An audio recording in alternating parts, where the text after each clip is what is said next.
sí, estamos grabando. Perfecto. Bien.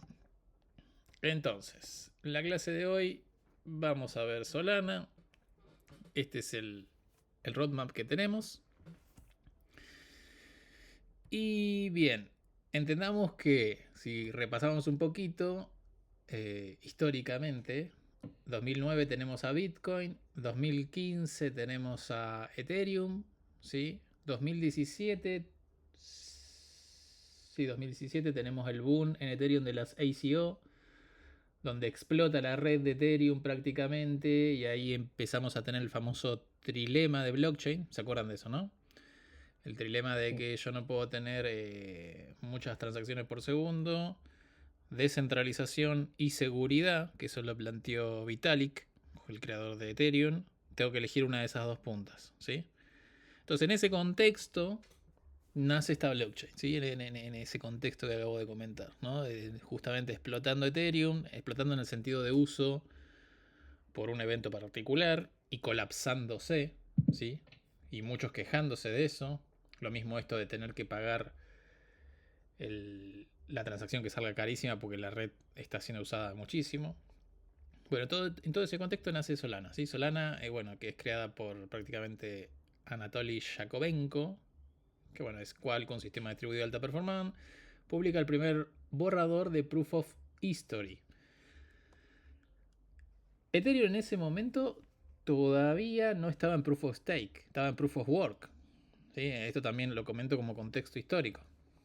Y en 2018 se forma Solana Labs, ¿sí? Empresa que creó y desarrolla el software principal de Solana junto a, bueno, todas estas personas, ¿no? Y en 2020 se lanza la Mainnet Beta de Solana, que dicho sea de paso, al día de hoy todavía está como Mainnet Beta, ¿sí? Y ahí les dejo el link del white paper. Entonces, esto es lo que les decía, ¿no? En este contexto de trilema, de que justamente acababa de explotar Ethereum. Explotar en el sentido de uso y colapsado, digo, ¿no? No explotar en precio y esas cosas, ¿está bien? Justamente ahí dice, ¿no? Y bueno, y tener fees altos en la congestión de la red. Entonces, la visión de Solana es una L1, ya vimos el concepto de L2 y demás. Monolítico de altísimo rendimiento, sin sharding ni L2, con un solo estado global y tiempo de bloque de 400 milisegundos. ¿Sí? Recuerden que si mal no recuerdo, es de 2 o 3 segundos el tiempo de bloque de Ethereum y cada 10 minutos en Bitcoin. ¿Sí? Entonces vamos a ver las partes que componen la arquitectura, y es bastante innovadora para ese momento, y creo que hasta el día de hoy es bastante innovadora. Cómo resuelve ciertos problemas para empezar a recortar, vamos a decir, overhead de cosas, ¿sí? Overhead me refiero a tiempo de ejecución de cosas que hacen que la red sea más lenta. ¿Está bien? Entonces vamos a ver los conceptos. Sí, ¿alguna pregunta? No, no. Bien, entonces vamos a ver algunos conceptos de cómo empiezan a ganar estos tiempos de ejecución, vamos a decirlo así para que se entienda, y cómo está compuesta esta arquitectura, ¿sí? Entonces tenemos como estos 5, y hay más cosas también, ¿no? Pero vamos a arrancar por estos 5. El Proof of History, el Tower, ¿sí? El Gulf Stream, Turbine y Sea Level, ¿sí? Entonces, vamos a arrancar por el Proof of History, ¿sí? El problema que tenemos es que en redes distribuidas todos necesitan ponerse de acuerdo en el orden de las transacciones, ¿sí? La idea de Proof of History es crear una secuencia verificable de hashes que actúa como reloj común. Cada hash tick demuestra qué pasó tiempo desde el anterior, porque hay que ejecutar SHA-256 muchas veces en secuencia. El líder, y ahora después vamos a profundizar qué es esto, un validador seleccionado de la red, ¿sí? Recibe las transacciones, pero no elige arbitrariamente el orden. Cuando llega una transacción, el líder la inyecta en la secuencia, ¿sí? Es decir, le aplica SHA-256 a la transacción que recibe junto al input del hash anterior de aplicarle lo mismo. ¿Se va entendiendo? Es como una especie de cadena de bloques, pero de hashes de transacciones, vamos a decirlo así. La analogía sería esa. ¿Se va entendiendo? Sí, sí. Esto significa la transacción queda ordenada por la posición en la secuencia de Proof of History. Una vez mezclada, su orden queda sellado criptográficamente. Cualquier nodo puede verificar ese orden sin confiar en el líder. En Ethereum, si recordamos, bueno, y también en Bitcoin, el minero en Bitcoin decide el orden de las transacciones, y en Ethereum el validador también decide el orden de las transacciones. Porque pueden ordenar la TX según el gas, según el que le convenga al validador para sacarle valor, ¿sí? Esto ya lo estuvimos viendo y hablando. O por X preferencia. En Solana no se puede hacer eso, porque el Proof of History decide el orden. El líder no puede reordenar sin romper la secuencia de hash. Por lo tanto, no hay mempool, no hay reordenamiento por el validador, no hay timestamp manual, solo tiempo criptográfico secuencial. Y esto es lo que agrega, obviamente Solana es Proof of Stake, igual que Ethereum, y le agrega esta lógica de ordenar las transacciones. ¿Para qué? Para evitar pérdida de tiempo en cómo se ordenan las transacciones. ¿Está bien? Entonces, en Solana, el orden de las transacciones no lo elige el validador, lo impone el reloj criptográfico de Proof of History al insertar cada transacción en la secuencia de hashes. El líder es un validador al que le toca durante un periodo muy corto, ¿sí? O sea, un slot, que son 400 milisegundos, la tarea de recibir transacciones, insertarlas en la secuencia de Proof of History, ejecutarlas, producir el bloque de ese slot, propagar ese bloque al resto de la red. Entonces el orden queda grabado exactamente en el momento en que la transacción llegó al líder. ¿Qué es un slot? Un slot es una unidad fija de tiempo en Solana durante la cual un validador específico, el líder, tiene el derecho y la responsabilidad de producir un bloque. Es el turno del líder, duración aproximada, como dijimos, 400.000 milisegundos, es decir, 2.5 slots por segundo. Hay una analogía, vamos a decir entre comillas, en un slot, un bloque, ¿sí? La duración exacta puede variar levemente según optimizaciones del cliente validador. Un slot es el intervalo del tiempo en el que un líder debe ejecutar Proof of History, recibir transacciones y construir el bloque. ¿Qué es un epoch? Vamos a ver así algunos conceptos y todo se va a enlazar al final, ¿sí? Un epoch es un periodo de tiempo compuesto por una gran cantidad de slots, que son aproximadamente 432.000, durante la cual se fija el líder schedule, es decir, en cada epoch, ¿sí? De antemano se determina en cada slot de ese epoch quién va a ser el líder, es decir, quién va a validar transacciones. ¿Se entiende lo que quiero decir, no? Es como que te repartís las transferencias en épocas Claro, distintas, exacto. que cada una tiene un líder distinto. Cada slot tiene un líder distinto, ¿sí? Ok. Eso se determina previamente antes de que empiece el epoch, ¿sí? Y por lo tanto, en esa época, los 432.000 slots ya van a tener asignado quién tiene que validar ese slot. ¿Se entiende? Y también lo que sucede es que se ajustan las recompensas de staking. Obviamente acá hay recompensas, ¿sí? Para validar cosas. Se recalculan los stakes efectivos, se actualizan ciertos parámetros de la red, ¿sí? Cada vez lo dijimos que dura 400.000, bueno, esto es lo mismo, no estoy repitiendo lo mismo. Y duración aproximada es entre un día y medio y cada 2 días, dependiendo de las variaciones del ritmo de los slots. ¿Qué es un epoch? Bueno, dentro de ese epoch ya está definido quién producirá cada bloque, ya se sabe qué stake tiene cada validador, las recompensas se acumulan y se pagan al final del epoch siguiente. La delegación de stake solo se activa completamente en el próximo epoch, ¿sí? Pues si bien acá no me centré un poco de la economía de la red de Solana, pero prácticamente uno puede tener un validador. No recuerdo ahora cuánto sol necesitas. Sé que se necesita mucho sol. Sol es la moneda de Solana. Para poder levantar un validador, y tiene que tener ciertas características de hardware el validador encima. Y si uno no tiene, lo que puede hacer es delegar su sol a un validador y va a recibir una recompensa proporcional al tamaño de la delegación, ¿sí? Entonces, toda esa reacomodación Si yo quiero delegar ahora mi sol a un validador, recién van a activarse, por decirlo de alguna manera, en el siguiente epoch. ¿Se entiende? Es como para ir haciendo cortes y ajustar la red y demás. Bueno, después tenemos la otra pata, ¿sí? Que dijimos, teníamos el Proof of History y después tenemos el Tower BFT, ¿sí? Tower es un algoritmo donde los validadores votan secuencialmente sobre bloques y cada voto amplía un periodo obligatorio que se llama lockout, que les impide cambiar de rama. Acá vamos a hablar de cómo resuelve las bifurcaciones de los forks, ¿sí? De la cadena de bloques. ¿Está bien? Cuando suficientes validadores acumulan lockouts sobre una misma cadena, esa cadena se vuelve irreversible. Un voto es un mensaje firmado por un validador que dice: el bloque del slot X es parte de la cadena válida que estoy siguiendo. El voto que incluye, bueno, el slot al que está votando, el par en slot, referencia al bloque anterior, el lockout asociado y la firma del validador. El voto se refiere siempre a un slot, no a un bloque completo.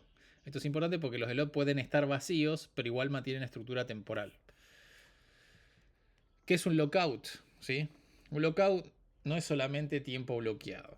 Es un periodo en el cual el validador está obligado a no votar en un fork diferente porque romperlo implica perder las recompensas acumuladas, invalidar sus votos previos, reducir su credibilidad, afectar el schedule futuro y afectar a sus delegadores. O sea, los que confiaron en mí que soy validador y pusieron su sol, ¿sí? El lockout se mide en slots, no en segundos. Entonces, ¿cómo es el lockout? ¿Sí? Supongamos, voto al slot 100, ¿sí? Y tengo un lockout de dos slots. ¿Qué quiere decir esto? Que yo mi voto no lo puedo modificar hasta que pasen 2 slots desde que voté. ¿Me van siguiendo? Creo que sí. Sí, sí. Bien. Y lo que tiene esto, que a medida que voy siguiendo votando, ¿no? Este lockout se va duplicando, por lo tanto es exponencial. Por eso, aquí decía que cuando suficiente validador acumulan lockouts sobre una misma cadena, esta cadena se vuelve irreversible. Al yo seguir votando en el tiempo, ¿sí? Supongo, voto el siguiente, tengo que esperar 4 para poder cambiar mi voto. ¿Se entiende, no? Les lo digo, esta es la rama válida para mí, porque yo estoy siguiendo esta rama. ¿Se entiende? Después para poder modificarlo tengo que esperar 8, 16 y se va duplicando, ¿sí? Y no es menor, el lockout del último voto afecta a todos los votos anteriores. Entonces, cada vez que un validador vota, el lockout del voto anterior se duplica. Esto crea un efecto. Al principio es fácil cambiar de rama. Tienes 2 slots. Después de varios votos seguidos, cambiar de rama es muy costoso. ¿Sí? Ahí tenemos el binario exponencial de 2. Y suficientes validadores acumulando lockouts grandes. No hace falta comunicación extra. El simple acto de votar crea el compromiso. Tower BFT, reemplaza las rondas de consenso tradicionales por un sistema de votos encadenados con lockouts exponenciales. Cada voto obliga al validador a mantenerse en la misma rama y romper un lockout implica pérdidas económicas. Así la red converge rápidamente en una única cadena y Proof of History le da a Tower un reloj global que elimina retardos. ¿Se entendió la idea? ¿Cómo es el consenso, digamos? Hay votos donde simplemente cada validador vota el slot, ¿sí? Ojo que acá supongamos que justo quede en una bifurcación este validador, ¿sí? Y se termina decidiendo otra rama, no quiere decir que venga unos nuevos slots y pueda votar sobre esa rama. ¿Se entiende lo que quiero decir, no? Sobre los que no puede cambiar el voto, vamos a decir así para que se entienda, son los que ya pasaron y votó. ¿Me explico?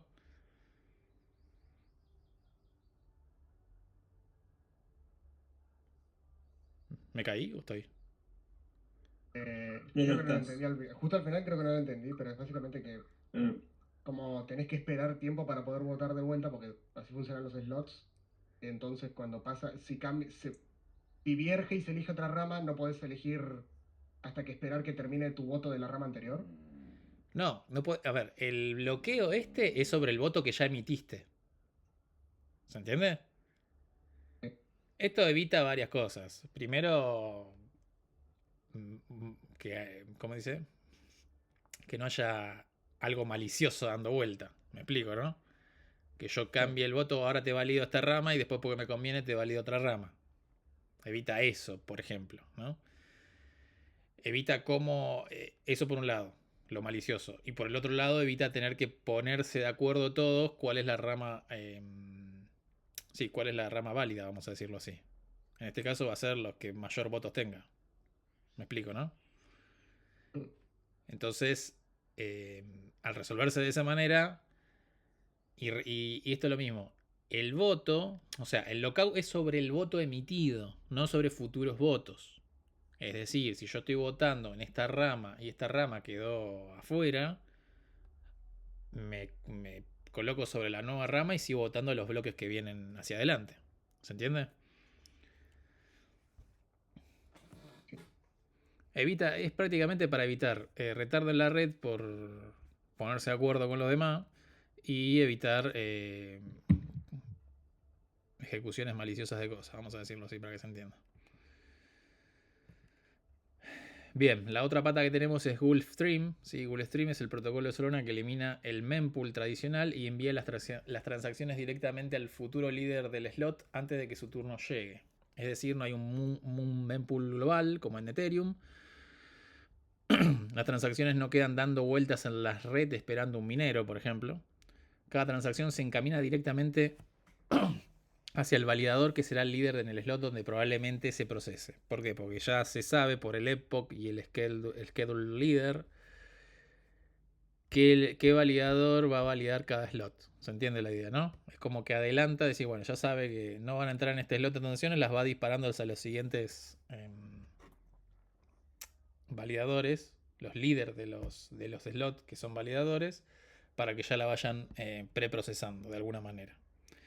Y esto es posible porque Solana tiene un líder schedule, bueno, esto es lo que vamos a decir, ¿no? Determinístico, todos saben quién será el líder en el futuro.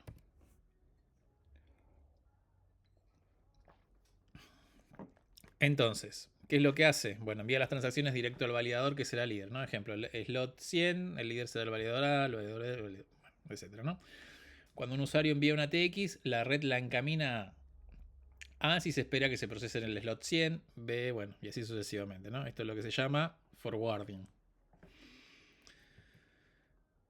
Entonces, que Gulfstream garantiza que Solana pueda procesar miles de transacciones por segundo. Si el líder tuviera que esperar a recibir las transacciones dentro del mismo slot, no lo lograría. Un slot, recordemos que dura 400 milisegundos, las TX tardan en propagarse a la red. Sería imposible ejecutar tanto en tan poco tiempo. Entonces, lo que hace Gulfstream, precarga el trabajo, reduce la latencia, acelera la red y una TX puede confirmarse en menos de un segundo. Permite manejo eficiente de congestión. Si la red está saturada, las TX se enrutan solo a líderes relevantes, no a todos los nodos de la red. ¿Qué pasa si el líder se cae? Supongamos que el líder del slot 100 falla. Las transacciones ya fueron enviadas también al líder del slot 101. El líder del 101 puede procesarlas inmediatamente y la red no se congela ni pierde la transacción. Esto mejora la resiliencia frente a fallas. ¿Se entendió lo que hace Gulfstream? Sí. Bien. Sí, sí. Bien. Y después tenemos Turbine, que es otro protocolo de Solana para distribuir bloques. ¿Sí? Porque hasta ahora tenemos... Bueno, después al final agrego un repaso de esto, ¿no? Cómo se distribuyen los bloques y los datos entre la red, porque recuerden que todos los nodos tienen que estar sincronizados de alguna manera. Bueno, usa un modelo tipo BitTorrent, divide el bloque en paquetes y los reparte en forma de árbol hacia los validadores. Es el componente que permite que un bloque se produzca en 400 milisegundos, se difunda a toda la red, sin colapsarla con tráfico y sin que el líder tenga que enviarlos a todos. Es el equivalente a cómo funcionan los torrents. El líder envía fragmentos y los validadores ayudan a retransmitir. En redes como Bitcoin o Ethereum, el minero líder, un validador en este caso, debe enviar el bloque completo a cientos de nodos. ¿Sí? Esto genera latencias enormes, aumenta la probabilidad de forks, congestiona nodos con poca capacidad de red. En Solana esto no es posible. No puedes mandar un bloque entero de 1 mega a miles de nodos en 400 milisegundos. Entonces Turbine resuelve el cuello de botella.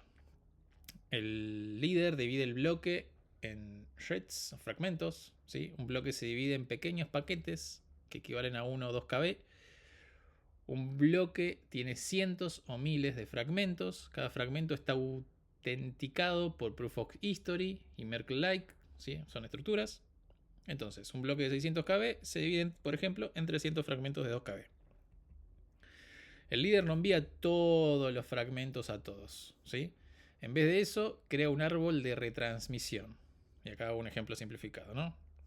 El líder envía un fragmento al nodo A, nodo B, o sea, se entiende, envía pedazos pequeños, o sea, envía cada fragmento a distintos nodos, por lo tanto, la transmisión de datos en la red es baja, ¿sí?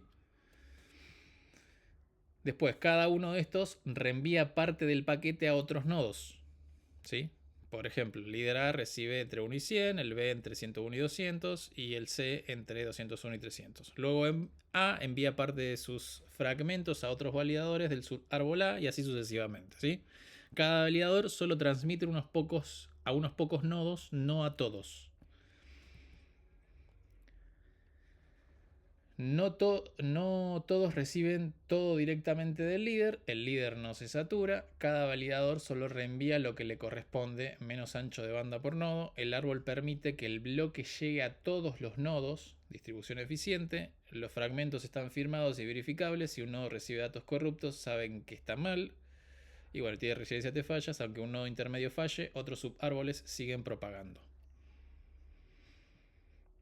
¿Estamos hasta acá? Sí, sí.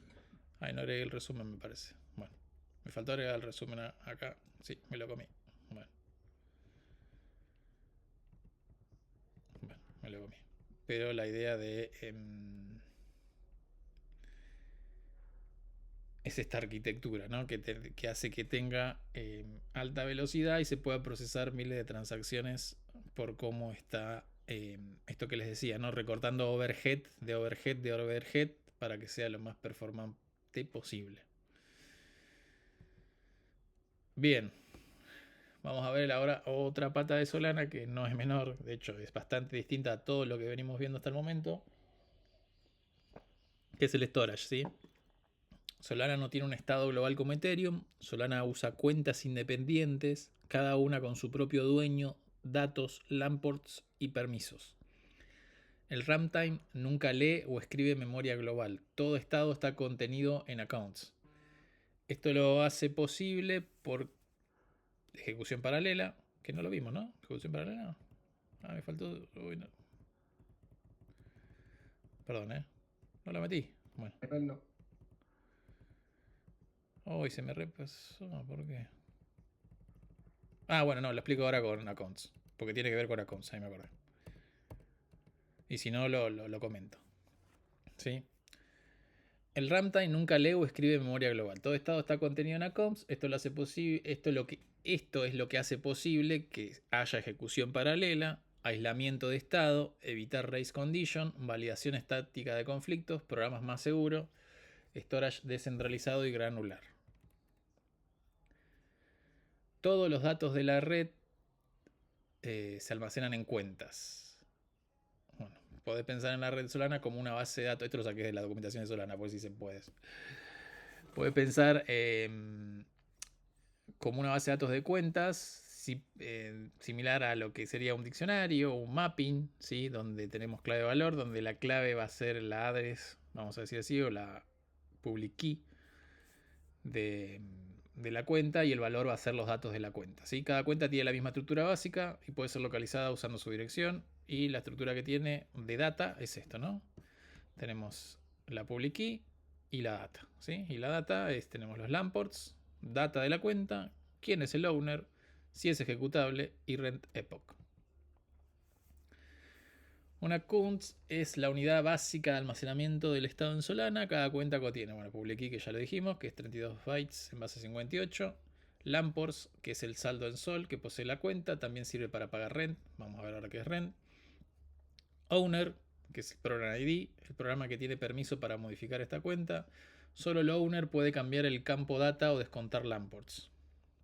Data, los bytes que representan el estado interno de la cuenta, hasta 10 megabytes como máximo.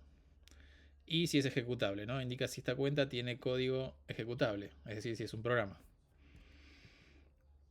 Bueno, esto ya es lo mismo de hoy. Y después tenemos distintos tipos de cuenta. ¿Sí? Tenemos System Accounts, que son los wallets, los fee payers, cuentas básicas creadas por System Program, que esta sería su estructura. El owner va a ser System Program, ¿sí? La wallet va a tener su data, como lo vimos, que no va a ser ejecutable, su saldo en sol, y bueno, y el owner que dijimos, ¿no? Después tenemos Program Accounts, cuentas cuyo campo ejecutable es true, contienen código, ¿sí? Compilado. Esto sería como el bytecode, vamos a decirlo así, de lo que venimos viendo en Solidity, por ejemplo. Por tanto, es la lógica del smart contract, ¿sí? La diferencia acá es, bueno, obviamente que ejecutable está en true. El owner es el BPF loader, ¿sí? Lamports puede tener, obviamente, y la data es el código del programa, que en este caso sería, vamos a decir, en bytecode, para que se entienda, ¿sí? Después tenemos las data accounts, que son cuentas donde un programa guarda su estado interno, ¿sí? Que sería esta de acá, ¿está bien? Entonces la data accounts, el owner es el programa, no es ejecutable y tiene una account data que es el estado. Y los SPL token accounts, que son las cuentas de token, ¿sí? Prácticamente es eso, que son creadas por el token program. Lo mismo, el owner, ¿sí? Bfloader, token program, y también obviamente tiene una lógica de código, ¿sí? Porque estos serían análogamente como los RC20, vamos a decir, los R721 y demás de Ethereum, ¿sí? Pero son distintos tipos de cuenta.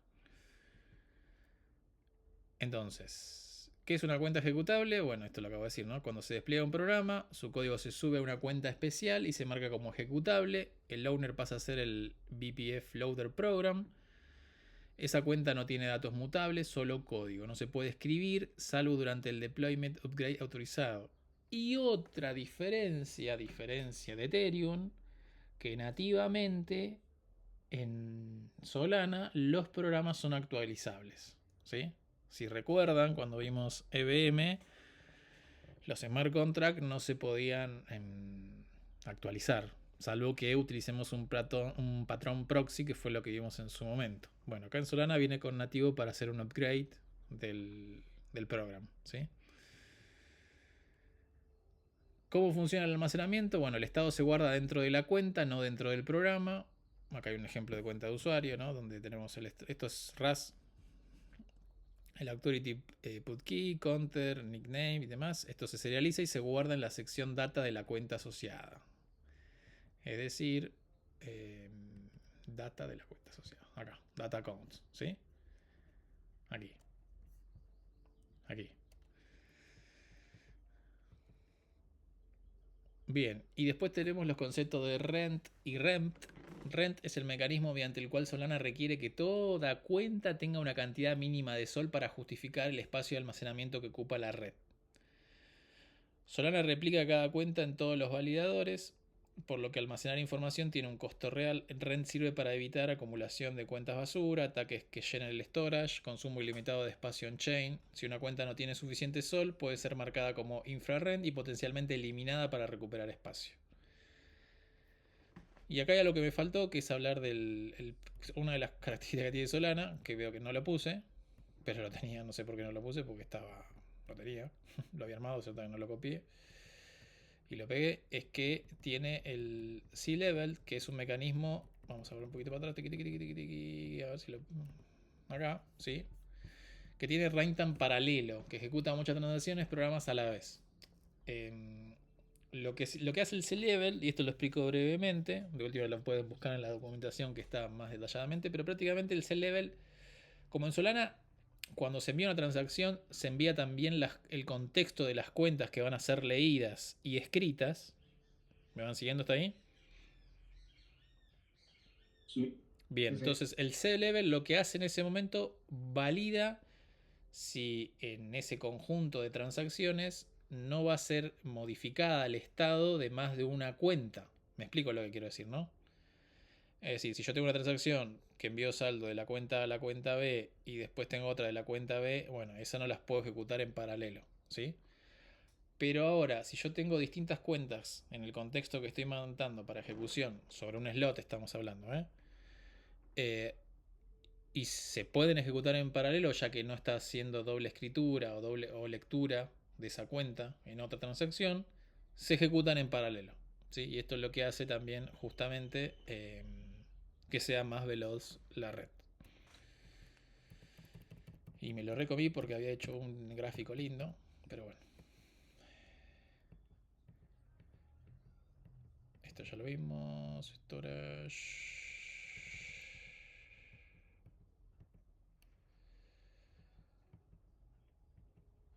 Bien, estamos en el rent. Dijimos que se pedía como una renta, ¿sí? Y después el rent es rent exit minimum, que es la cantidad mínima de sol que una cuenta debe tener para ser considerada excepta de rent. Es decir, exenta de pagar rent y protegida contra eliminación. Rent depende exclusivamente del tamaño en bytes de la cuenta, mientras que ese mínimo no paga rent, no será recolectada, puede existir indefinidamente. Funciona como un depósito reembolsable. Si cerrás la cuenta, recuperas sol. ¿Qué quiere decir esto? Que si yo voy a desplegar un programa o un smart contract, como quieran denominarlo, en la red de Solana, eh, se va a crear una cuenta específica, como lo vimos, ya sea para la data y para el código, ¿sí? Y por lo tanto, ese espacio que voy a ocupar de storage, ¿sí? Tengo que dejar, aparte de pagar la transacción con Sol, cierta cantidad de Sol como bloqueada en la cuenta, vamos a decirlo así, para pagar la renta del espacio del storage. Si el día de mañana no voy a usar más ese programa, lo cierro y recupero obviamente esos sol que puse como garantía, vamos a suponerle. Si bien no nos cobran nada, pero esto evita justamente lo que se menciona anteriormente, que yo cree cuentas vacías por doquier, me explico, ¿no? Y, y genere storage basura.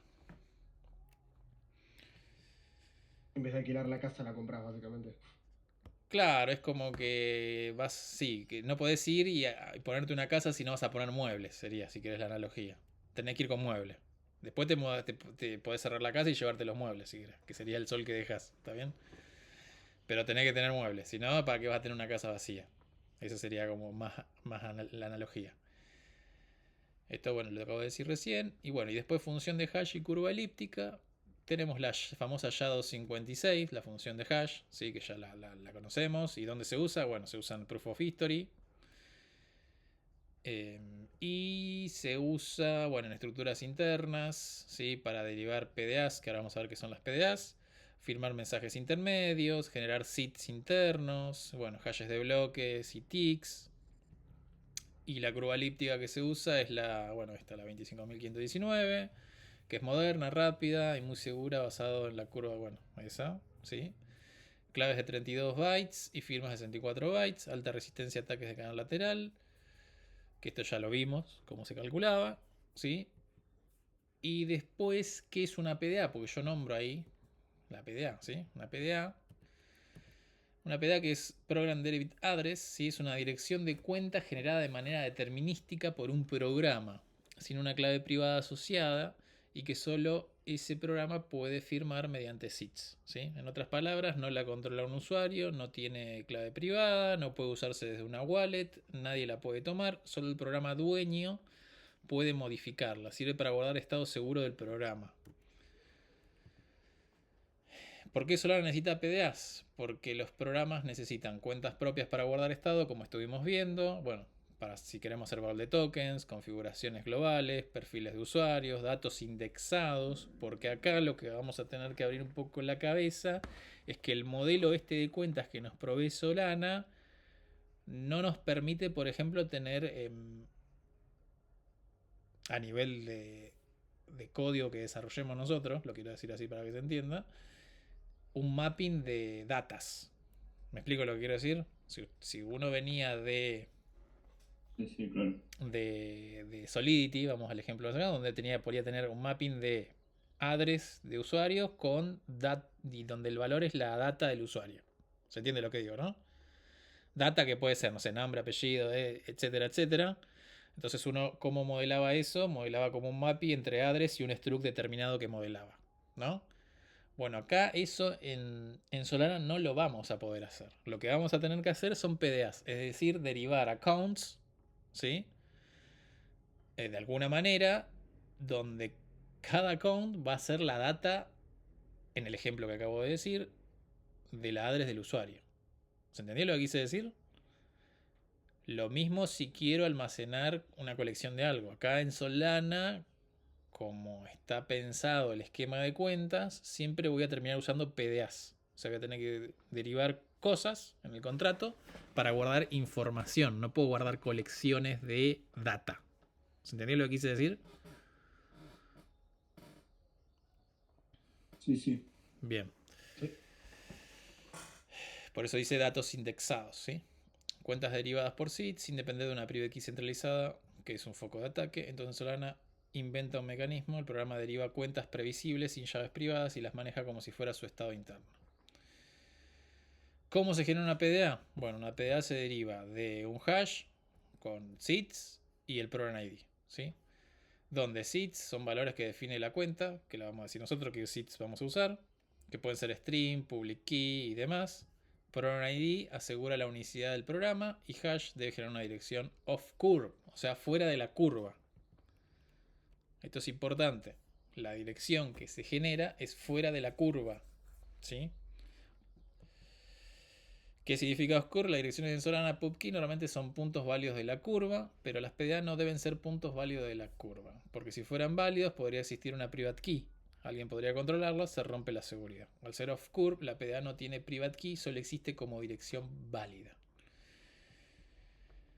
¿Cómo firma una PDA si no tiene privada, si no tiene clave privada? Bueno, el runtime de Solana firma por la PDA cuando el programa presenta los seeds correctos. El programa llama a invoke segnet, ¿sí? Y pasa, obviamente, la seed correspondiente y un bump, ¿sí? Entonces el runtime, ¿está bien? De Solana, recalcula la PDA, comprueba si coincide con la cuenta esperada, autoriza la acción como si la PDA hubiera firmado. ¿Qué es el bump? Es un número, ¿sí? 1,8 entre 0 y 255. Se usa para encontrar la primera dirección off curve. Se agrega como seed extra. Debe guardarse siempre para liberar la misma PDA en el programa. Y acá hay un ejemplo, ¿no? PDA bump, public key, encontra el address y le pasó las seeds y el program ID. ¿Hasta acá estamos con eso? Sí, sí. ¿No les quemé la cabeza? No, ¿no? No. No. Se terminó entendiendo. ¿Se entendió? Bien, perfecto. Me faltó lo de C-Level y el repasito ese, nada más, que me lo comí. Capaz que lo agrego antes de subir la presentación. Bien. Y vamos a hablar de Anchor ahora. ¿Qué es Anchor? Anchor es un framework para escribir programas en Solana, es decir, en Rust, de forma segura, simple, con menos código repetitivo. Anchor se parece, mejor que se parece, no, sí, es bastante el equivalente a lo que venimos viendo hasta ahora de las herramientas que estuvimos utilizando, de los frameworks que estuvimos utilizando, y nos da ciertas facilidades para hacer cosas, ¿sí? Tiene validación automática de cuentas, soporte nativo para PDA, cliente TypeScript autogenerado, errores personalizados, serialización automática. Entonces nos ahorra un poco de tener que validar manualmente cada cuenta. A veces igual hay que hacerlo. Validar PDAs, validar owners, signers, verificar tamaños, serializar, deserializar bytes manualmente, manejar errores de forma artesanal. ¿Cómo se estructura un programa Anchor? El esquema básico es, bueno, mi programa CRC, lib.rs. Voy a tener, es muy parecido esto, lo que vamos a ver, al menos como mod y nada más, a lo que venía haciendo Inc. ¿Sí? Define el módulo, mi programa, que es como se llama el smart contract, y después voy a definir las funciones, ¿sí? De la lógica, vamos a decirlo así para que se entienda, de el contrato o el programa, ¿sí?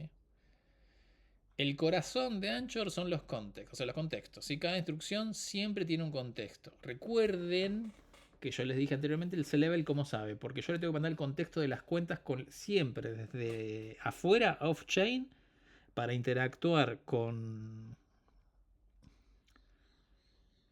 un programa en Solana. Le tengo que mandar el contexto de cuentas con las cuales voy a interactuar. Así sean PDAs, ¿sí? Entonces siempre el contexto tengo que mandar todo. A diferencia de Ethereum, no es necesario eso, ¿sí? Porque, ¿por qué? Porque pueden estar supongamos, variables locales al contrato, cuentas y demás. Acá no, acá hay que mandarle siempre todo el contexto. Entonces, cada instrucción tiene un context que define qué cuentas se reciben, bueno, lo que acabo de decir, ¿no? Qué permisos tiene cada cuenta, si son PDAs y bajo qué sits, qué accounts son mutables, qué accounts son signers, ¿sí?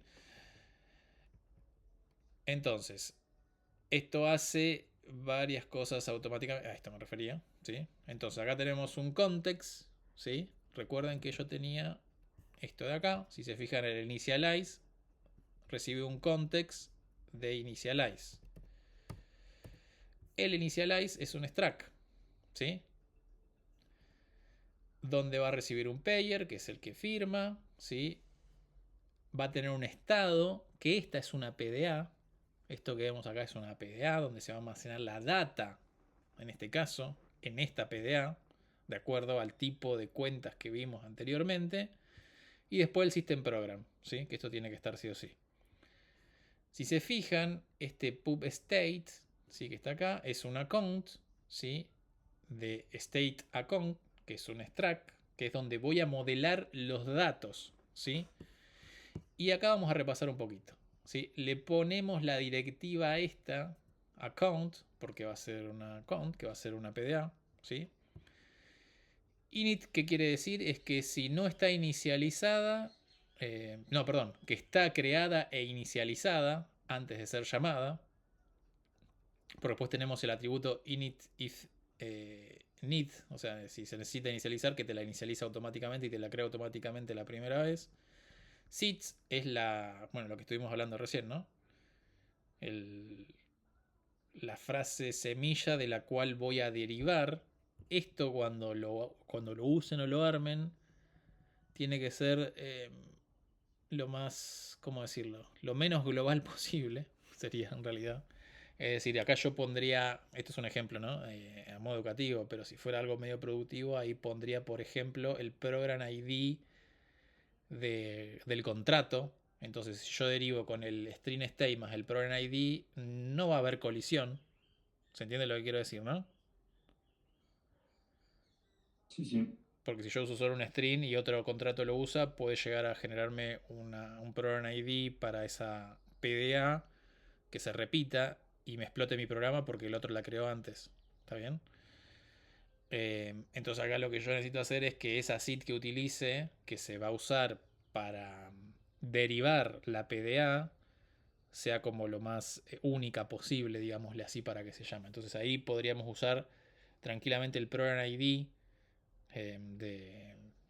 del contrato, porque bueno, es el Program ID del contrato, no va a haber otro Program ID igual del contrato, ¿sí?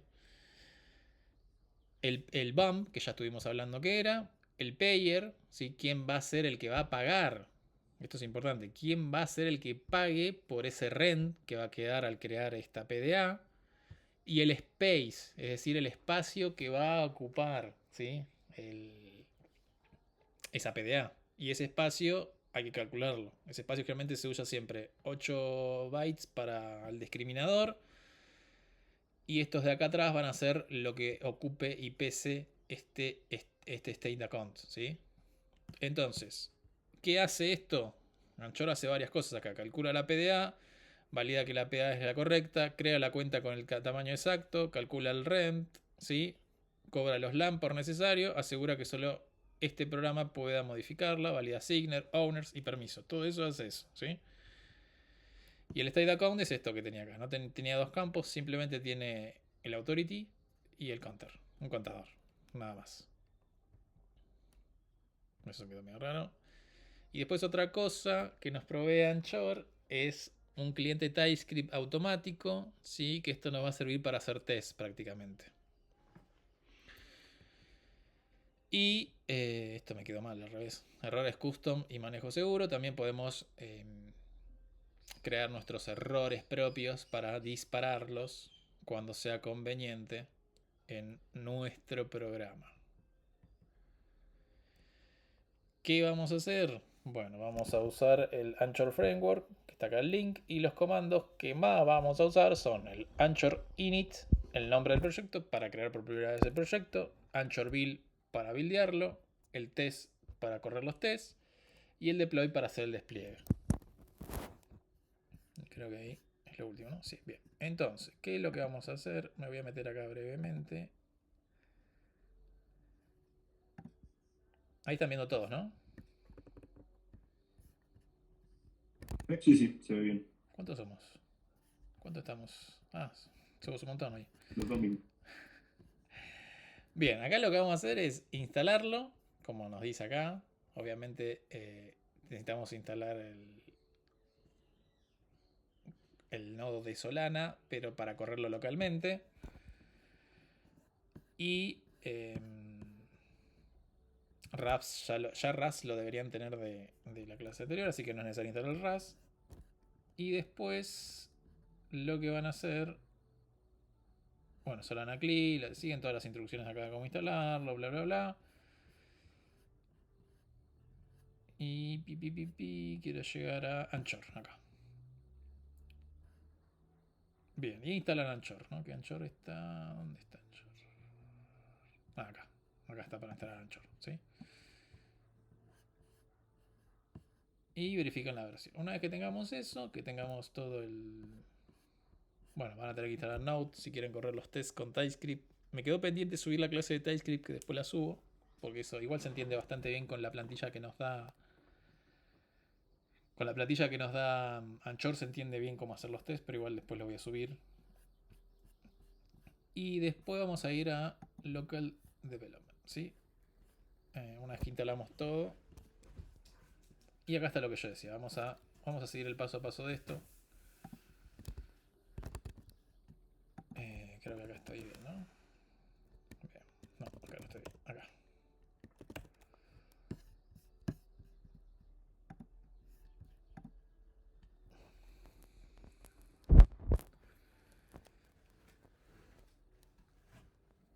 Voy a explicar un poquito la estructura de directorios, lo que nos provee.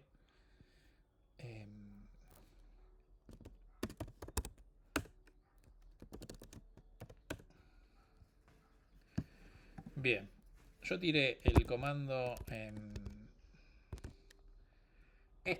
myProject es el nombre de mi proyecto. Usé el ejemplo así para no irnos de cualquier lado, ¿sí? Pues acá le van a poner el nombre de su proyecto, obviamente, claro. Y nos generó todo esto de acá, ¿no? Entonces a mí lo que más me interesa de esto es que veamos primero en Programs, CRC, lib. Si se fijan, voy a hablar por partes, que es lo que hay acá, ¿no? En primer lugar pone declare ID. Ya me generó un program ID, es decir, la address del contrato, ¿sí? Ya me la generó y puedo usar esa o puedo usar otra que yo genere. Esto se genera siempre desde una privada, vamos a decirlo así, lo clásico que ya sabemos, ¿sí? Pero si usamos la que nos genera automáticamente no vamos a tener problema. Después creó este modulito de acá y después creó esto de aquí, ¿sí? Que esto, si se recuerdan, es el contexto, ¿está bien? Este de acá, porque yo siempre le tengo que pasar un contexto. Me lo generó así vacío, nada raro, nada loco, ¿no? Entonces, esta es la estructura. Esta sería mi lógica del contrato, ¿sí? Donde las funciones públicas, ¿sí? Y que reciban un contexto y retornen un result, importante, son los métodos o cómo voy a interactuar con el contrato, ¿sí? Y después más abajo voy a tener los contextos definidos, los structs de data, que ahora vamos a ver, y los errores. ¿Está bien? ¿Se entiende la idea? Sí. ¿Estamos hasta acá? Ahora vemos un ejemplo más complejo, pero quiero que se entienda lo básico, ¿sí? Después, si vamos a test, perdón, y una cosa no menor, que lo vamos a abrir la terminal.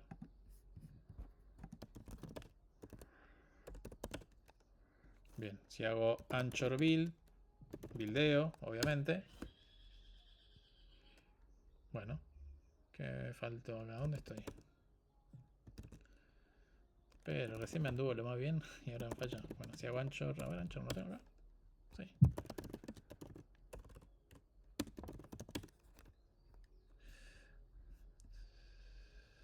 O tengo problema con la toolchain. Bueno, si hago anchor build, recién antes de hacer la clase me anduvo todo bien. Ahora parece que tengo un problema con la toolchain. Bueno.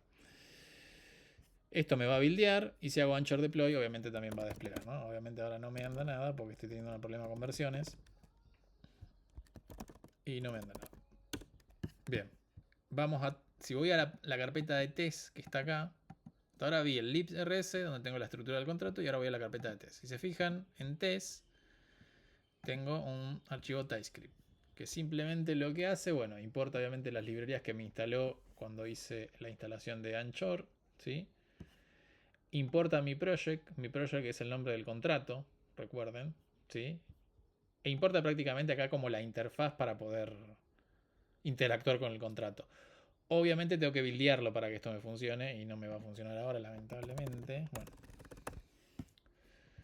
Entonces, ¿qué es lo que hace? Primero, hace un describe, ¿sí?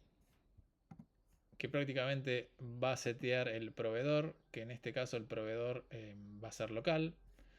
Después el programa va a ser mi programa, ¿sí? Es el que está definido en el contrato prácticamente. Y esto simplemente lo que hace es llamar al initialize. Esto como que me tira la magia localmente para, ya sea desplegar el programa, localmente estoy hablando, y poder empezar a hacer test, ¿sí? En este caso, como el initialize no hace nada, simplemente se llama, pasa correctamente y hace un lock. Y obviamente esto no me va a andar, ¿no? Para correr este test tendría que hacer anchor test.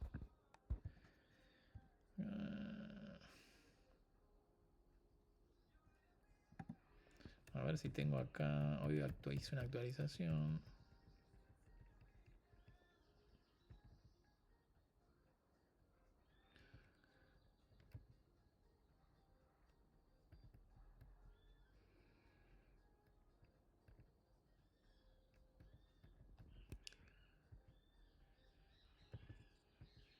No.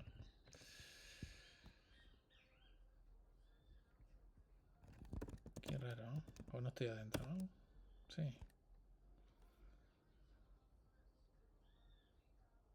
Bien.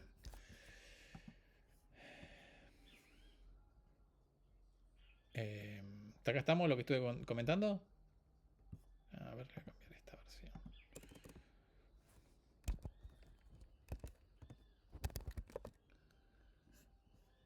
¿Me escuchan o me caí? Sí, sí. Sí, Bien. sí, no. Por ahora sí. A ver si hago anchor build ahí. No, no le gusta. Pues justo actualicé anchor hoy y acabo de romperlo. Bueno. Después en el cargo tenemos lo que más o menos, esto nos los arma, no hay que tocar mucho, ¿sí? Lo que sí va a haber que tocar es el Anchor Tom L. El Anchor Tom L nos va a dar como distintas configuraciones. Que lo que más me interesa a mí que veamos es esto, ¿no? Primero que el localnet, dijimos que esta va a ser el program ID, que si se fijan es el mismo que me generó acá, ¿sí? Después el proveedor, en este caso el localnet. Si acá estaríamos en devnet o que eso no lo expliqué, pero ahora lo explico, o en mainnet, tendría que agregar acá el correspondiente, ¿sí? En mainnet.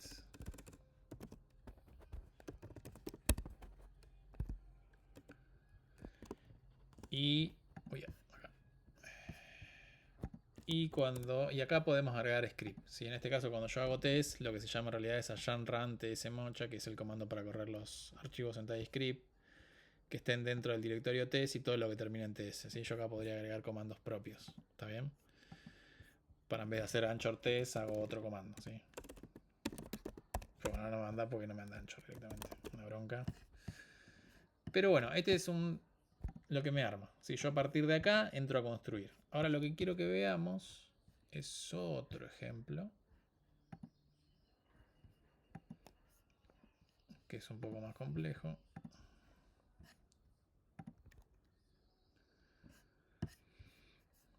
A ver si este me anda. Qué bronca, che.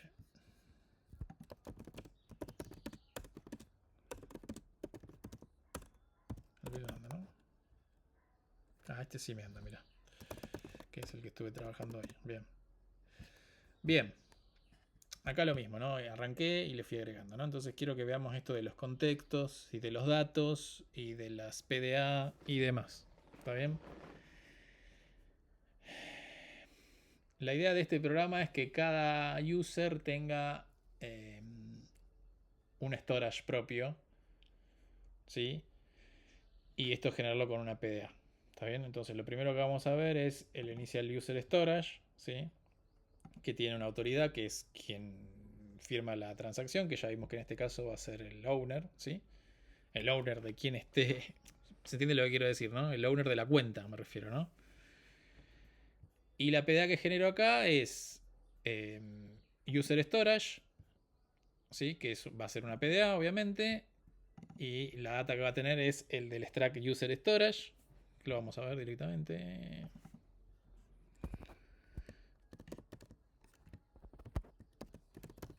Que no tiene nada loco, ¿no? Tiene quién es el dueño y el valor que quiere almacenar. ¿Me van siguiendo hasta ahí?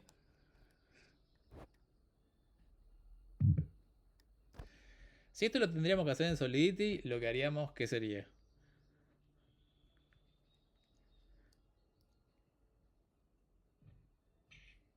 Sería. A ver, en ese caso tendría que ser como un mapping. Claro, Porque tendríamos un mapping donde el owner va a ser el que esté haciendo el sender, que esté firmando, ¿no? Va a ser la clave del mapping y el valor va a ser lo que vaya a almacenar. ¿Se entiende, no? Sí. Acá eso, como dije, no lo vamos a poder hacer. ¿Por qué? Porque tenemos, ¿se acuerdan? Hasta 10 megas nada más que podemos almacenar de información. Donde tengamos muchísima cantidad de datos, explota el storage del programa, ¿sí? Entonces, ¿cómo cambiamos ese esquema de modelo? Tenemos que modelar PDAs. ¿Cómo la modelamos? Se va entendiendo lo que quiero explicar, ¿no? Sí.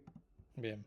Sí. Bien, entonces, ¿cómo modelamos? Bueno, tengo que modelar el contexto primero. Este es el contexto. Recuerden que siempre en todos los métodos públicos del contrato o del programa, tengo que mandarlo en contexto. En el contexto le voy a tener que mandar, que bueno, obviamente la autoridad es quien firma, la PDA derivada, en este caso, ¿sí?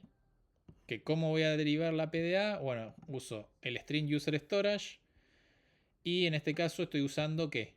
¿Qué sería esto? Sería el programa ID, ¿o no? Claro, no, en este caso sería No. la public key del user. ¿Está bien? Claro. Entonces, como seed estoy usando esas dos. Y quien puede escribir en esta PDA es este programa. ¿Se entiende lo que quiero decir, no? Sí. O sea, quien puede cambiar el estado de esta PDA es el programa este, no el user. Si bien indirectamente el user va a interactuar, pero quien tiene la propiedad de owner sobre la PDA, como lo vimos en la presentación, es el programa. ¿Está bien? El smart contract. Bueno, el payer, ¿quién va a ser el que pague el rent? Que ya lo vimos, ¿sí? Y el space que se necesita para almacenar, ¿no? Como dijimos, el discriminador. Y estos dos datos son del stack que definí como data. ¿Está bien? Recuerden que el stack user storage tenía el dueño y un valor. ¿Está bien? Y después le tengo que mandar el system program. No quiero ver el update todavía para que no marear tanto. Y acá está el stack que le decía, ¿sí? ¿Se entiende? Entonces, este tamaño en bytes es lo que ocupa el discriminador, bump, ¿sí? La public key pesa 32, como lo vimos. ¿Se acuerdan que teníamos public key? Las public key pesan 32 bytes y las firmas 64 bytes. ¿Se acuerdan que eso lo vimos de la curva elíptica, no? Y 8 bytes de luz 64. Y acá tengo un modelado, un error cualquiera, no importa. El valor ingresado es demasiado grande. Entonces, el initialize, ¿sí? Le paso el initialize user storage y un valor, en este caso, ¿sí? Que lo que va a hacer es, obviamente, que ahora vamos a ver, ¿no? En el contexto agarro accounts user storage, es decir, si voy al contexto de las accounts, agarro el user storage, ¿sí? La autoridad la pongo como, bueno, quién es el que está haciendo el signer, en este caso, porque si se acuerdan que authority, el campo que se llama authority, es el signer, ¿sí? Quien está firmando la transacción. Y storage.value le pongo el valor. ¿Se entendió hasta ahí? Sí, sí. Y esto lo que me hizo, el init me creó la PDA automáticamente. ¿Está bien? Yo al ponerle init me dice créala. Pum. Es decir que si yo llamo de vuelta, llamo una vez a la initialize, ¿sí? Y después vuelvo a llamar al initialize, la segunda vez me va a fallar porque ya está creada la PDA. ¿Está bien? Si se fijan en el update value, ¿sí? Update value, perdón. Le paso el contexto, que es update user storage, y en este caso, vamos al contexto ese, no tiene el init como atributo. ¿Se entiende? Sí, ¿se entiende lo que estoy diciendo, no? En este Sí, sí, sí. tenía el init porque quiero que se cree la cuenta. ¿Está bien? En el otro que ya está creada la cuenta, debo asumirlo. Obviamente se la voy a tener que mandar en el contexto la cuenta. Y esto me va a validar, ¿no? Primero va a derivar, va a buscar con el BAM todo. La cuenta correspondiente. Que tiene una autoridad. Que la autoridad va a verificar que sea el authority, ¿sí? Que lo estoy mandando. Y va a tener entonces en el update. Voy a agarrar el storage y todo por atrás ya me está haciendo eso, ¿sí? Y acá es una lógica tonta que dice, bueno, si es mayor a 1.000.000, tira un error. Y si no, almacena y devuelve OK. Está bien, no es mucho más. ¿Está bien? Entonces ahí tenemos cómo manejar PDAs, derivar y demás. O sea, Anchor nos facilita muchísimo esto. Y ahora, si vamos a test, lo mismo. ¿No? Para que esto me funcione, tengo que hacer el build primero, recuerden siempre. Entonces, agarro un provider, que es el que tengo en el entorno. En este caso va a agarrar el local, lo setea como local, ¿sí? Agarran el program, ¿sí? La autoridad me genera aleatoriamente una wallet para yo poder interactuar, esto para hacer los tests. Después voy a tener una PDA, ¿sí? Un BAM. Fíjense que acá estoy, ¿cómo se dice? Creando variables, pero no... Creando no, perdón. Definiendo, pero no creando los valores, ¿sí? Entonces, como yo en el contexto, es decir, cuando yo interactúe contra el programa o el contrato, siempre le tengo que pasar todas las cuentas. Todas las cuentas. Entonces, lo primero que voy a tener que hacer es saber cómo deriva. ¿Cómo deriva? Y bueno, tengo que venir al contrato, ¿sí? Y tengo que ir al initialize, que es como está derivando, o al update, que también, ¿no? Entonces, ¿cómo deriva? Uso el string este y la public key del user, ¿no? Entonces, acá lo que tengo que hacer es encontrar program address, donde uso el string user storage y uso authority public key, que es este de acá, que me genera automáticamente una wallet para yo hacer los tests. ¿Está bien? Y le paso el program ID, que el program ID es el global del runtime de Solana. ¿Está bien? Perdón, estoy diciendo pavadas. El program ID es el program ID del address del contrato. Me adelanté un paso. Entonces, con esa derivo la PDA. ¿Está bien? Y ahora lo que voy a probar, bueno, no importa eso ahora, es justamente mandarle hacer el initialize. ¿Se entiende? ¿Me van siguiendo? Sí. Bien. Sí, sí. Entonces, ¿cómo hago el initialize? Voy a testear el initialize, ¿sí? Entonces, program, si se acuerdan, está acá arriba definido como el program mío, ¿sí? Le digo initialize y le mando el valor. Y las cuentas que le voy a mandar, y esto es muy importante, tienen que ser en el orden que las definí, en el contexto de RAS, acá, ¿sí? No pueden ser, esto es importante, no estamos acá. No, este es el, así, acá. El authority, el user storage y el system program.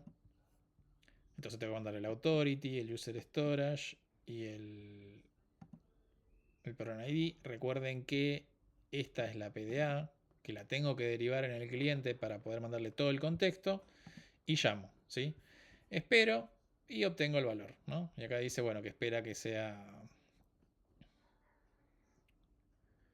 Que espera storage away, Bueno, acá genera un test fallido, no me importa. Y acá sí, el correcto, que es que el valor que tiene es el valor que se almacenó, ¿sí? Y demás. Bueno. Después más de lo mismo. Test que fallan y test que es. ¿Cómo corro esos tests? Hago anchor test. ¿Dónde estoy que no me quiere? Ah, le pusimos anchor test. Ahí está. Bien. Y los tres que inicializa el storage fast actualizan el valor correcto. Ah, bueno, el update, lo mismo, ¿no? Vamos al update. ¿Qué es el update?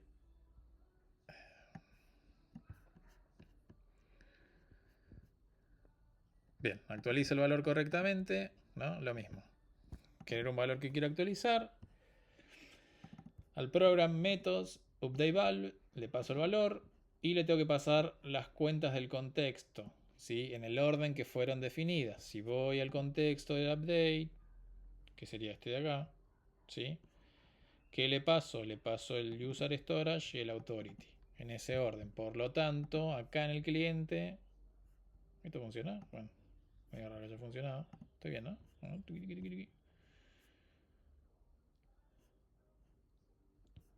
Bueno, yo generalmente tengo problemas cuando las paso en desorden, ¿eh? Aviso para que no es que, no es que lo estoy inventando.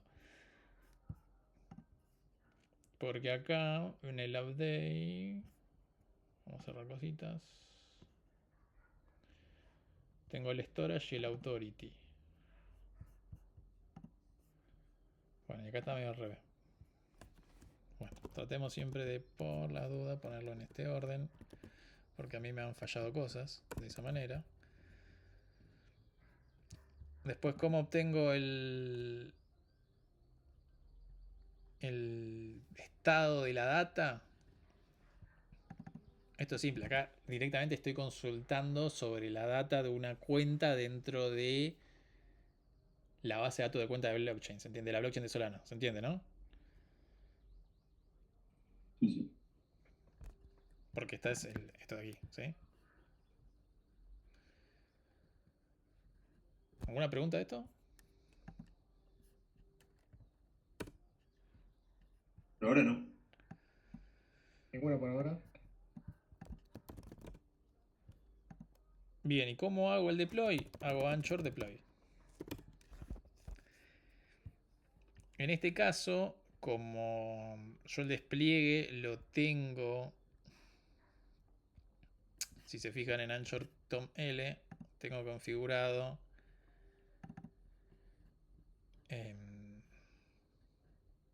localnet, ¿sí? Como cluster localnet. Esto me lo olvidé también de ponerlo, pero bueno, Solana divide, a ver si la tengo acá. No, pero la busco, Solana. Acá. Este es uno de los exploradores que tiene Solana y divide como las redes en cluster, ¿sí? Es decir, en mainnet, testnet, devnet o bueno, localnet. La que generalmente anda bien dentro de todo y funciona es la devnet. Y la devnet...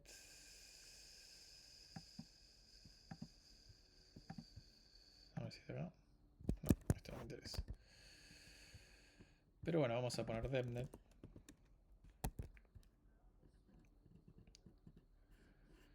Y Y si ahora hago Anchor Deploy.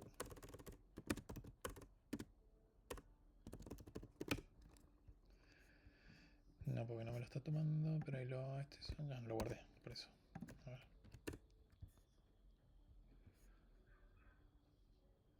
¿Qué va a pasar acá? ¿Qué les parece que va a pasar? Bueno, no debería hacer nada de eso. Se nota que me agarró una cuenta de Detnet que tiene fondos. Pero debería haber fallado. Si lo hacen ustedes, esto debería fallar. ¿Sí? Porque no tendrían fondos en esa cuenta. ¿Se entiende, no? No tengo. Recuerden que para desplegar un programa, ¿qué tenía que tener? Sí, Sí, o sea, una private key configurada ¿Cómo? Ujú. con fondos. Claro, porque ¿para qué necesito Una private key fondos? configurada y con fondos. ¿Para qué necesito fondos? Para el rent. La- Claro, para pagar la transacción y para el rent, ¿no es cierto? Ujú. Entonces, en este caso, yo tengo fondos, se ve. Vamos a ir hasta esta que me acaba de quedar esta, ¿no? Bien. Y acá está todo lo que... Si se fijan, acá está el balance de sol que le puso. Este es el Program ID, ¿eh? ¿Está bien? ¿Me van siguiendo? Esto es lo que acabo de desplegar. Sí. El programa que acabo de desplegar. El loaner es el BPF Upgraded Loader, que esto lo vimos cuando vimos los tipos de cuenta. Acá está la data ejecutable. ¿Se acuerdan que tenían dos cuentas, no? Data ejecutable y la data propiamente dicha. ¿Sí? Y fíjense que hizo varias cosas acá, ¿no? Hace 40 segundos. Deploy maxlen. Sí, estoy en DevNet. Me asusté, pensé que estaba en mainnet. A ver, examinemos un poco cada una de estas cosas que hizo. Creó una cuenta. Depositó. ¿Se ve ahí o lo agrando más? Bien, ¿no? Yo veo. Bien. Creó una cuenta, ¿sí? Que es esta de acá. Hice ese depósito de sol que ya lo estuvimos viendo. Fueron esta cuenta, que esta es mi cuenta, ¿no? Esta es el signer, que soy yo. Que tengo 1.51 sol. Y interactuó con Android, deploy. Bueno, acá hizo una cosa porque se nota que el programa era bastante pesado. Y ya está. Después hizo otra transacción más. Hizo otra cuenta, porque recuerden que acá vamos a tener la cuenta de... A ver, tendría que ir al gráfico. Acá. Para que se entienda.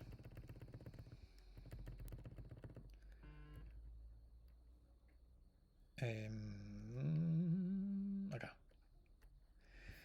¿Está bien? Creó esta. Está bien. Y esta en data tiene el código ejecutable. ¿Se entiende, no? ¿O no se ve? Acá. Sí, sí. Sí. Creó esta de acá. Fíjense que el owner dijimos que era el BPS Loader. ¿Sí? Es ejecutable sí. Tiene el por sí porque tuve que poner. Y en data tiene el código del programa que es otra con data. ¿Está bien? Entonces si nosotros vamos acá. Quiero ir para atrás. A la principal quiero ir. Acá está. Tenemos que es ese. ¿Sí? Acá está la ejecutable data, que es otra cuenta que tuvo que crear donde está el código ejecutable. ¿Sí? De hecho está upgradeable. Está bien. Y acá está que es ejecutable. Esta cuenta está marcada como yes. Entonces, si ustedes hubieran hecho esto, esto hubiera fallado. ¿No es cierto? No lo hubieran podido hacer. Entonces, ¿cómo harían acá? Si ponen Solana address. ¿Y la escribí mal? Sí. Pero esta no es mi address. Ah, porque está tomando la de acá. Bien. Si se fijan, la wallet que se está usando es esta de acá. ¿Está bien? Que está en barra config, id JSON, A ver si puedo hacer un cat de esto. Ahí la marqué. Ahí está. Eso que está ahí sería como mi privada. ¿Está bien? No en formato B58. Por eso es que... Ah, bueno, este no porque este agarra una... Bueno, si la quisiéramos usar acá, tendríamos que exportarla de alguna manera y transformarla en un formato para que esta librería la entienda. Estoy hablando en la de TES acá, no me estoy yendo. Entonces, ¿qué es lo que tendría que hacer? A ver, Anchor. Si tengo una ayudina acá. Si no.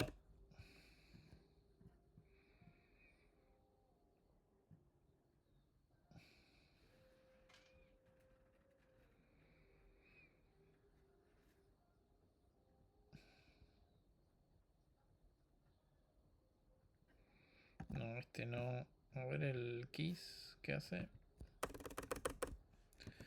Porque yo quiero ver de dónde sacó esa cuenta.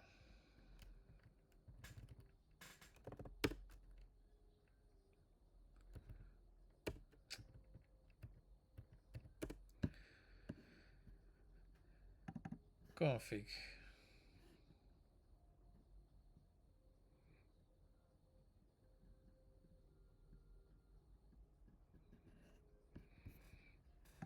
¿Dónde me sacó?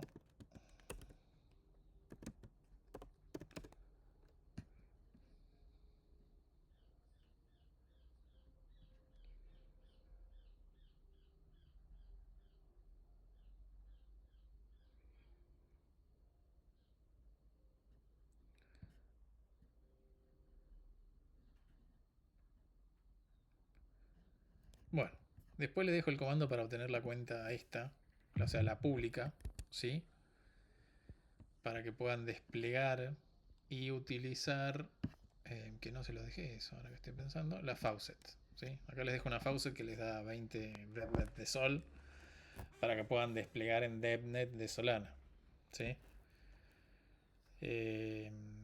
Lo que sí, bueno, van a tener que enlazar GitHub, es la única manera que les da. Está lo mismo, ¿no?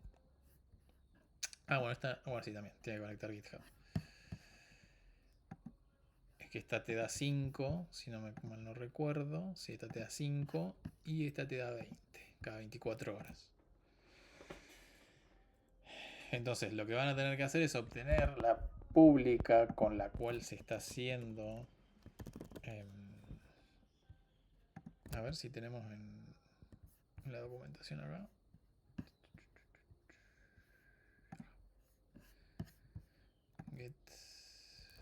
Get public key deploy Anchor deploy.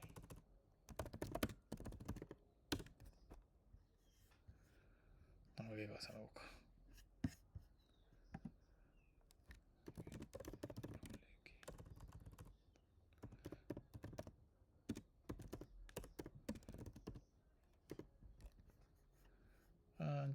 Aquí dice.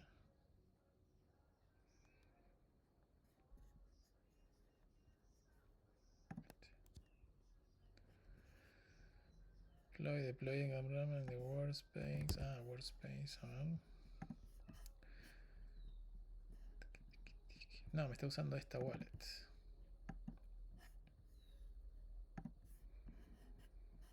Sí, me está usando esa wallet. Bueno, después les tiro el comando ese.